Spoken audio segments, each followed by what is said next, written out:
कधी विसरू शकणार नाही ते दिवस, जेव्हा टेन्शन फक्त अटेन्शनचं होतं आणि स्वप्न आपावली मोठी होती. आठवतो तो पहिला दिवस, हातात होती फाईल, चेहऱ्यावर होती पण ओठावर होती स्माईल. नवा शर्ट, नवा बूट, सर जरा जास्त होता. कॉलेजच्या त्या गेटपाशी प्रत्येकाचा थाट होता. पहिला पिरियड सुटला की ते कट्ट्यावर स्वारी, मित्रांसोबत चहाची टपरी होती भारी. एक कठीण चहा आणि वडापावची प्लेट, खिशात नव्हते पैसे तरी वाटायचं मी जायचे.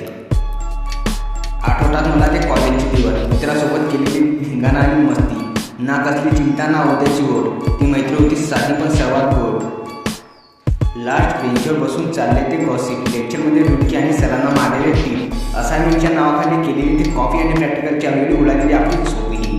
कॅन्टीनमध्ये त्या कट्ट्यावरच्या गप्पा, कोणाच तरी क्रश आणि कोणाच तरी थप्पा. ॲन्युअल फंक्शनमध्ये केली तर डान्स आणि कोणाच तरी प्रपोज करण्याची शोधणारा चान्स. आता बदललं आयुष्य, हातात आलंय काम, सकाळपासून संध्याकाळपर्यंत फक्त धावपळ आणि काम. ग्रुपवरचे मेसेज आता शांत झाले, थोडे जबाबदाऱ्यांच्या ओझ्याखाली दबलेले जुने माझे मित्र. पण आजही पुन्हा फोटो पाहिला की डोळे भरून येतात. कॉलेजचे दिवस पुन्हा एकदा आग घेऊन जातात. पैसे खूप कमावले पण ती श्रीमंती